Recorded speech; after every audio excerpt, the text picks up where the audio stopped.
Good evening, everybody. We're live in the pits of Motorcast. This is your host, Dave, and I got on the line the grandson of the legendary Pat Minick, Mike Minick. How are you, Mike? Good, Dave. How are you doing? Pretty good. So, when does this all get started for you to drive the night show funny car Chi-Town Hustler, Mike? I first got my license back in 2011. It was kind of a year-long process. Troy was still driving the car at that time. And, I just kind of made passes here and there throughout the year until I got my license. And then at the end of 2011, when I completed my license, I started driving full-time in 2012. And how's it been going for you so far? Good, real good. We've had, over the past 5 years there that I've been driving for Troy, we've had a lot of success. The first year I drove for him, I think our best run was in the 6.0s, and now we're running in the 560s. So we've made a lot of performance gains over the last 5 years. It's been good for everybody involved. And then, if in case nobody knows out there, Troy also runs that car as a fuel altered. You just changed body over. Yeah, we have two bodies that mount on the same chassis. Troy's always had he's a funny car guy, but he also has a soft spot for the fuel altered, so he likes being able to switch over from one to the other, and it makes us, a little bit more marketable to the tracks because we can offer them kind of two different cars if they're putting on two different kinds of shows. We can say, hey, we can come with the funny car body or come with the altered body. It gives them a choice. Right. So your grandfather, he retired in what year? 1971 was the last year he drove, but he stayed involved with the car as the owner through the 1980s. And he was well known for his long, smoky burnouts. Yeah, he was kind of considered the pioneer of the burnouts. Back when he started doing the full track burnouts, it was pretty common for guys to not even go past the Christmas tree. He kind of changed that. The first time he went out to California and did a quarter-mile burnout, nobody had ever seen anything like that because they were used to guys not even going past the Christmas tree. And here he goes all the way to the finish line with it. So it's kind of the founding father of the burnout, if you will. Yeah, the fans, they love that.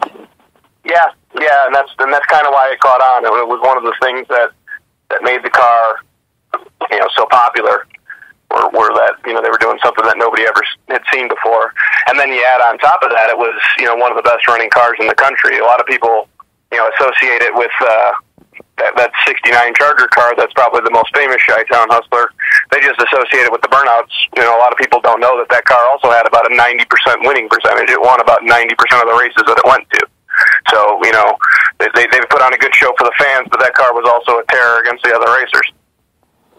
Yeah. Unfortunately, you were too young to ever see your grandpa run.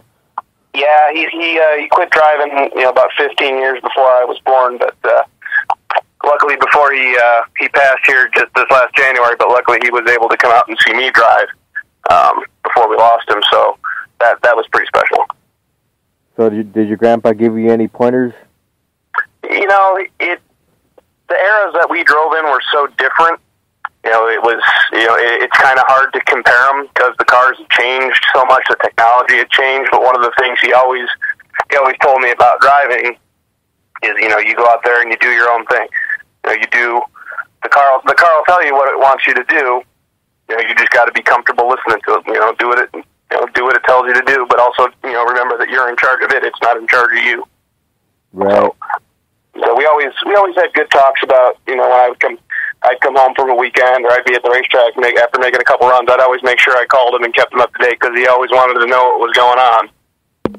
And he really enjoyed that, and I enjoyed it too. We'd spend hours, sitting in his garage, just kind of bench racing, and I miss those times. I'm sure you watched a lot of the videos of your grandpa.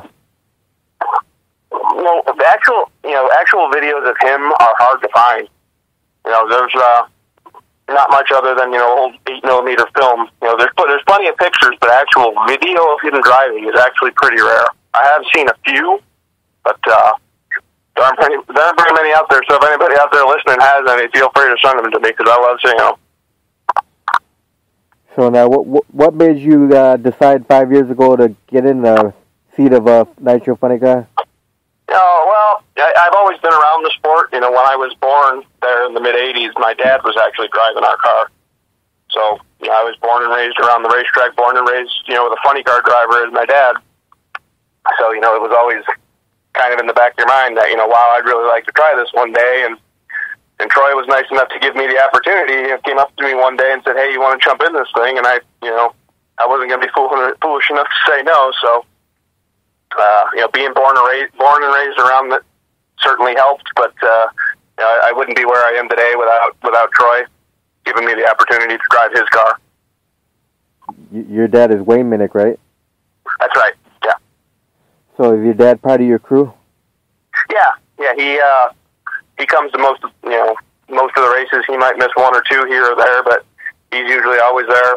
And you know, it's always nice to have him there. You know, he's always on the radio, so I can actually talk to him when I'm in the car. You know, it's you know, kind of helps me relax. Helps keep me calm. Helps, you know, keep me centered. So I enjoy having him there. Then who else you got in the crew? You got Troy. Got me, Troy, and my dad, Ken Cotis, Dan Brown, and Tom Gray. Those are the guys who pretty much go to all the races. We have some other guys that are either friends of mine or friends of Troy's that'll come here and there if we're a little shorthanded or, you know, if they're free. But those 6 guys are pretty much our core guys, and we've been lucky enough to have them together for about the last, you know, it's got to be like 7 or 8 years. We've had the same group of guys together, and that's probably the biggest reason why the car has been so successful since then is you need to have that core group of guys that are always at the racetrack together. They go to all the races. They know, you know, all the parts on the car. They know where everything in the trailer is. That's a big part of being successful, is being able to have the same crew together for so long. So tell us, Troy. I mean, Mike, what was the experience like the first time you got behind the wheel of the Nitro Funny Car? You know, the first time you get behind the wheel of a fuel car, you don't know what to expect, because even the guys that have driven them, obviously I've got, you know, between my grandpa, Troy, and my dad, I had 3 guys that were really close to me that had all driven fuel cars, and even you can't really explain to somebody what it's going to feel like, you know, the first time you hit the throttle in the car. And my dad even told me, he goes, you're probably not going to go very far, because the second you mash that gas wide open, everything in your body is telling you that it's not natural and that you should stop. So it's kind of natural reaction is just to hit the throttle, and then when you feel it, kind of say to yourself, oh my God, and then stop. It's why a lot of guys, if you watch the first run that they ever make in a really quick car, they usually don't go very far. It's because you just have to get the feel for that first initial hit, and then once you kind of get past that, you can start learning how to drive it. So was it a big adrenaline rush for you? Oh yeah, absolutely. Because as soon as I did that, I completely understood what they meant when they tell you, you can't explain to anybody what it's going to feel like when you feel the power of the car for the first time. Then after the first time, you just wanted more and more. Yeah. That's the way it pretty much always works with them things. Either the first time you get in it, either it scares you and you never want to get in it again, or you love it so much that you just want to get in there again as soon as you can. And for me, I couldn't wait to get back in the car. Now you recently did a run at Route 66 where you did a pretty long burnout, huh? Yeah, they at the national event there a few weeks ago, they did a little tribute for my grandfather, and part of the tribute that the track put on was letting us come in there and make an exhibition lap on race day on Sunday. And so I knew as soon as we got signed up to do that, the most important part of that run was going to make sure I did a long burnout for Grandpa, and so I liked it as far as I could. Now, are you going to try to incorporate the long burnouts into your runs? Yeah, we try to do that as much as we can. We always kind of have it. It's a little harder now because traction compounds and things like that have made the tracks a lot better, and plus tire technology has really come a long way and made the tires really good over the past 50 years. So it's a little bit harder on the cars and just in general to do long burnouts, but we try to do good ones since, that's what people want to see. They still, it's probably the question that I still get asked the most when I'm at the racetrack. Hey, you going to go out there and do a long smoky burnout? So yeah, we try to do good ones, but it's a little harder than it used to be. Right. So does Chi-Town Hustler have any sponsors currently? Yeah, we get help from Rizlone. We get help from Don Gerardo Racing Products. We get help from Chi-Town Race Products. Firecore 50, Sparkle Wires give us some help. There's you can't do this sport on any level, whether it's a 12-second bracket car or a 4-second top fuel car. You can't really do it without help from other people, whether it's having a good crew or getting help through sponsors. You need other people. There's really no such thing as a one-man band in this sport. So we're fortunate enough to have some good people behind us that help us out. So now, this year, how many runs have you made with the car? This year we've been to, I think, 5 events so far. I think we have 4 more left that we're going to. So we've had a pretty full schedule. How's the car been running for you? Really good. I actually set my own personal best this year. Went for the first time in the 560s and the first time over 260 miles an hour. So it's been a good year for us. We're running good. We're not hurting parts. We're putting on good shows. The track operators that have brought us in have been happy with us. So it's been a good year so far. Now, for you personally, do you have any funny car drivers that were inspirations for you? Well, being born in the era I was, the 1990s were all about John Force. He's certainly somebody that you got to look up to in the sport just because of everything he's accomplished. Look at where he started from and look at where he is now. But I've always kind of admired the guys that were able to do it. Not just be drivers, they're also able to do everything else. Guys like, Del Worsham and Tim Wilkerson, guys they're the drivers of the car, but, also the second the thing gets back to the pit area, they're diving in there with their crew guys and getting dirty, and they're tuning them, and, they'll jump in the truck and trailer and drive their whole rig to the next race if they have to.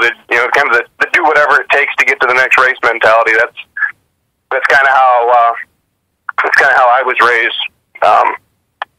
And all the guys that I've ever worked with or worked for, that was kind of how we did things. Is everybody pitched in, even it didn't matter who it was. It's still that way on Troy's car. I drive it, but I also work on it. I jump in there and do the bottom end every time it needs to be done. So guys like Tim and Del are guys that I really, really respect. Guys who can drive it, tune it, work on it, do everything. Now, with the name Chi-Town Hustler, you know how the name came about?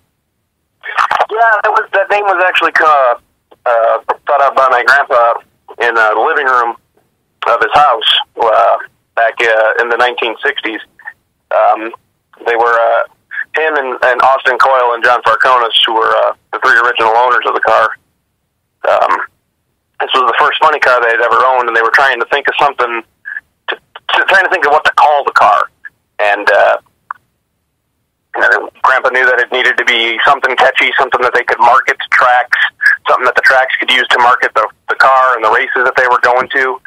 So the actual first name that he came up with, was the Windy City Barracuda. And the reason he didn't pick that was because he knew that if he picked the Windy City Barracuda, he was kind of limiting himself on what kind of bodies he could put on the car. Because if you call it the Windy City Barracuda, it always has to have a Barracuda body on it. Now, the first Chi-Town Hustler had a Barracuda body on it, which is why he came up with that name. But then he thought about it and said, what if we don't have a Barracuda body on it? We can't call it that. So that's how he kind of, that's why they picked the name Chi-Town Hustler. It was another name that he had come up with. That's a good story there. Now, when you have an event on a weekend, what can you tell a story about how do you prepare for an event on a weekend? Well, the car stays with Troy at his house. He's about 120 miles away from me. He lives in central Indiana. I live in Chicago. So depending on where we're going, usually me and a couple of our other crew guys who also live in Chicago, we'll jump in my car or one of their cars, whatever, and the 3 of us will go to go to the race together. And then Troy and one of our other guys will go in the truck and trailer, and we'll meet at the racetrack.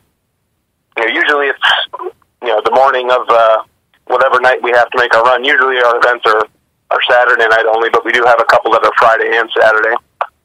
So we'll get to the track in the morning, usually fairly early, between 8 and 9. Kind of set everything up in the pit area, get everything ready. Get the car out, look at it. Yeah, make sure everything's run ready. Do a little pre-race preparations. Then make some time to talk to the fans, talk to the other racers. We all have a lot of friends at the racetrack.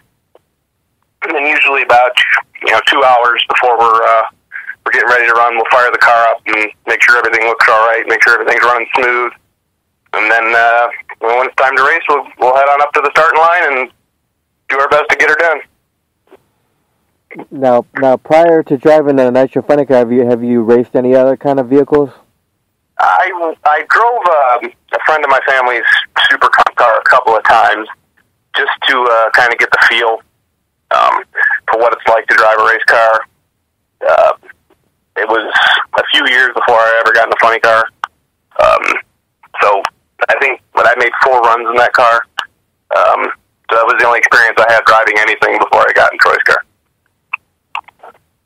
Now, with the 5 years you've been driving the funny car, you have a fondest memory so far?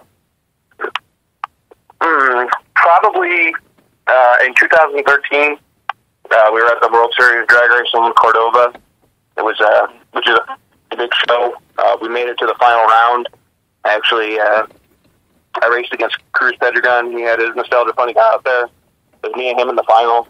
And that was the race that my grandfather came to watch me. It was the only time he ever got to see me race. And I went to final. Unfortunately, I didn't win, but that was probably one of the better weekends we ever had with the car. We ran really consistent. We ran really well. We outran a bunch of cars that were considered some of the best in the country. Just came up a little short in the final, and then to have my grandfather was there, and the rest of my family was also all there. So that weekend was pretty special. Now, do you have any favorite tracks to run on? I like running at Route 66 because it's home. When I run there, most of my family is able to come out and watch. I like running at places like Cordova and Martin just because the name Chi-Town Hustler has a lot of history there. But I like running at Norwalk, Ohio, just because it's just super nice facility, and the people that run it are some of the best track operators you'll find anywhere. So between those 4, those are probably my 4 favorites. Have you ran a car at Great Lakes Dragway? Yes, I have. Which is another place I like going. I like going anywhere that the car has a lot of history at, because that's where you meet a lot of people who saw the car run back in the day. They always have good stories for you. So yeah, we run at Great Lakes Dragway quite a few times actually. Do you plan on going back there anytime? We'd like to go back there. The way we kind of work our schedule out is around January or February at the beginning of the year. We start contacting tracks, see what kind of shows that they're planning on putting on during the year, seeing if they're interested in having us in. If they are, we'll kind of try to set something up for them to bring us in. So we would be happy to go back there if they wanted to bring us in. So it's kind of they want to call us and bring us in. We'd be more than happy to go up there. Now on a race day, do you have any special eating habits, or you eat just regularly? Yeah, I don't really do anything special. I don't like to eat too close to when I'm getting ready to race. Just I don't know that it really matters in the end. It's just something that when it gets to about 3 or 4 hours before it's time to race, I just don't like to eat. So, but as far as changing my diet, I don't really have any special eating habits on race day other than beforehand. I don't like to eat too close. You guys do a lot of barbecuing in the pits? Yeah, hamburgers, hot dogs, chicken, whatever we got. That's pretty basic stuff. So what's Mike Minick's favorite food? I'm a pizza guy. I'm born and raised in Chicago. I love my pizza. You got a favorite pizza place? Yeah, there's a couple little places by my house that I like going to. One's called Pisano's, the other one's called Salerno's. They're kind of a couple of, just single location places that make some pretty good pizza. So you a thin crust guy, deep dish? What's your favorite? Chicago, you got to have deep dish. Chicago, deep dish was created in Chicago, so I got to stick with the hometown favorite. Now, since you've been driving Nitro Funny Car for 5 years, have you ever had any near accidents or anything yet? Luckily, no. Hopefully we can keep it that way. I've never really had anything serious, I've scraped the wall once, but that wasn't very serious. It was last year.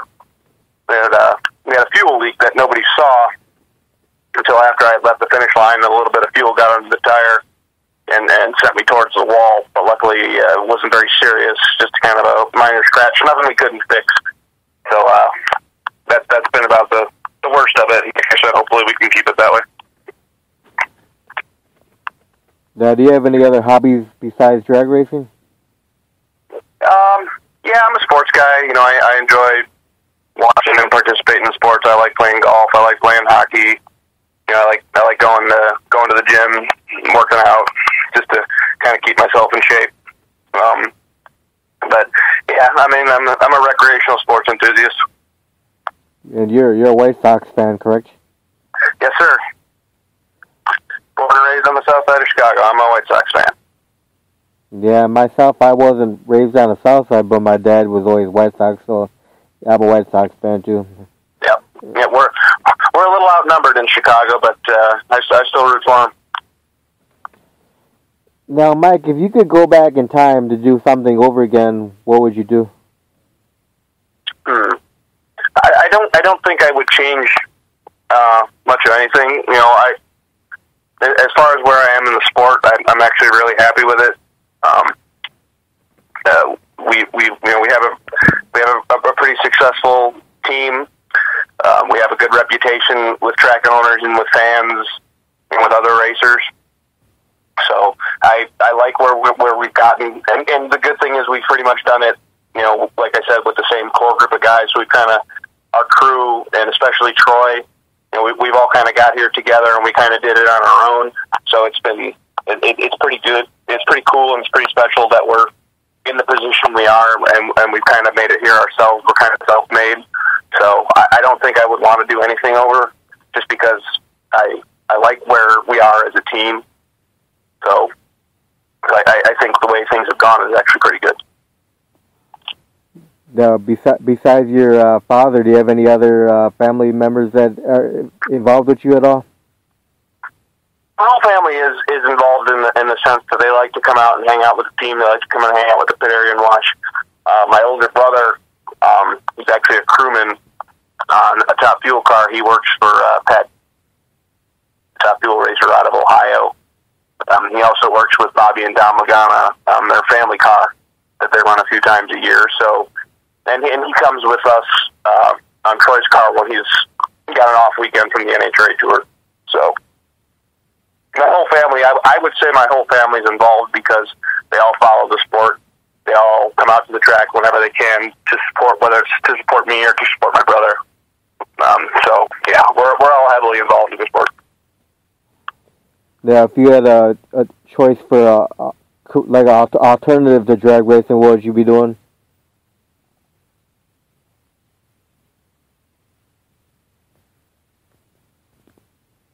Still there? Yeah, you got me? Yeah, I was saying, if you had a choice to do something else, another alternate career besides drag racing, what would it have been? Well, drag racing is not really my career. It's more of a hobby. My day job is actually, I have my teaching degree. I've had it for the last 8 years. So, that's more of I would call that more of my career than drag racing. But I honestly don't know. I don't know that I can really answer that question, honestly, because drag racing's been such a big part of my life for my whole life. Like I said, I was born into the sport. My earliest memories as being a kid are at the racetrack. So I I don't think I can honestly come up with an alternative to drag racing because, you know, it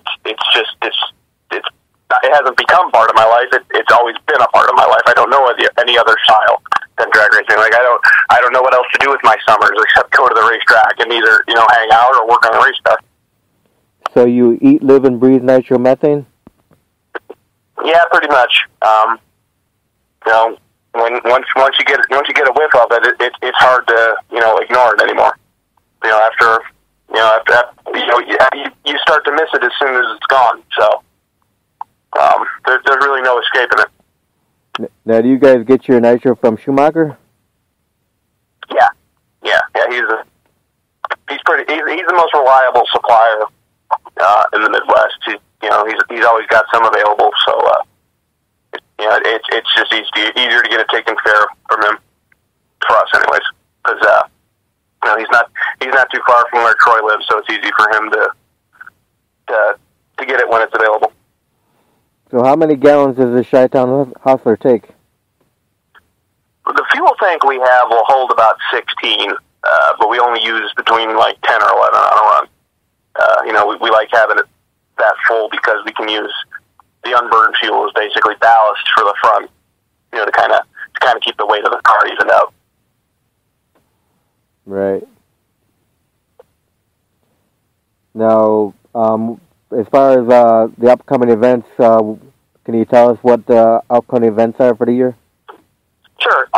We're going to be at Martin, Michigan in 2 weeks. I believe it's August 12th, I think, is the date. That's actually, we're going to have the altered body on the car that weekend. And after that is the World Series of Drag Racing, which is the weekend before Labor Day. That'll have the funny car body on it. Then the weekend of Labor Day will be in Grand Bend, Ontario, Canada. That will be with the altered body.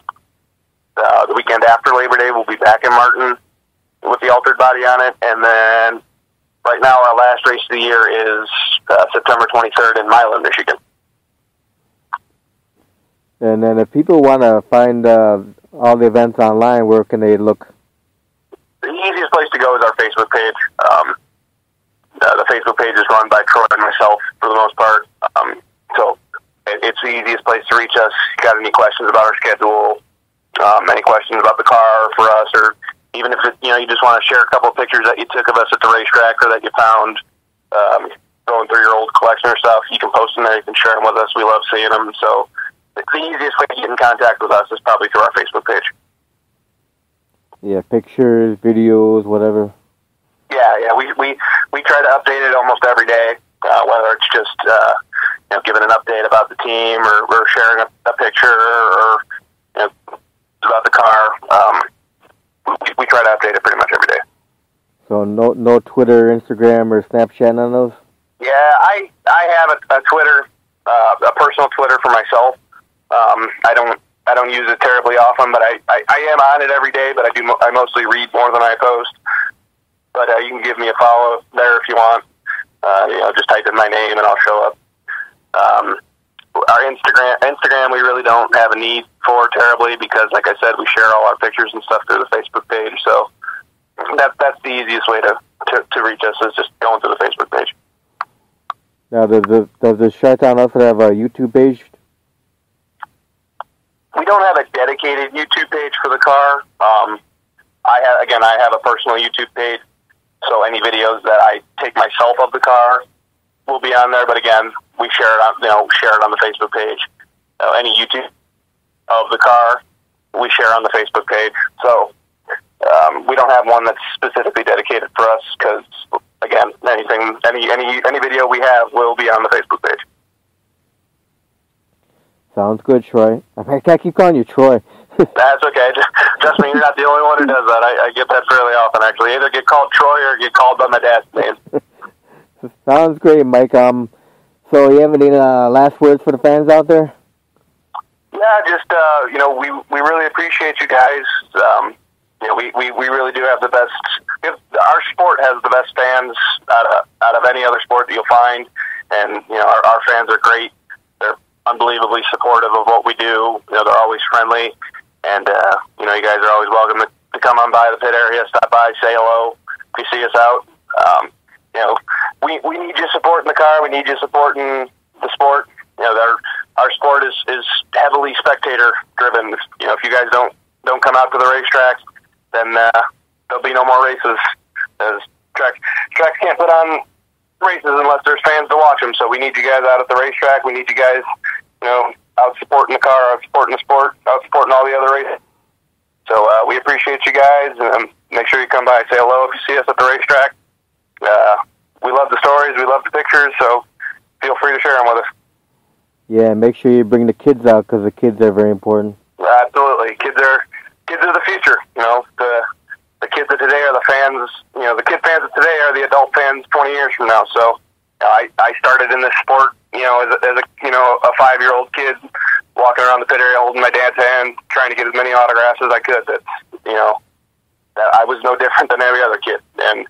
And trust me, you get the kids out to the racetrack and you get them involved and you take them around to meet the drivers and stuff. They'll get hooked on this stuff too. Yeah, then you could get them a junior dragster. That's right. There you go.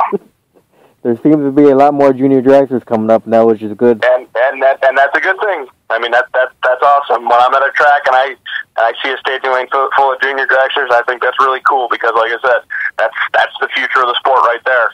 You know, when I was 10 years old or so, and then the junior dragster class was just starting, man, I begged my dad to get one.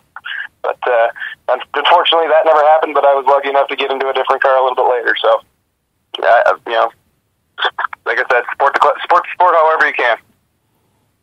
Now, when the kids come by the pits, do you ever throw them in the car? Yeah, if they want to sit in it, they can come by and we'll put them in it. Very good, very good, Mike. Yeah, there's not much better than seeing a kid's face light up when they get to sit in a real race car. Yeah, and they have their picture taken and they be all excited. Yep.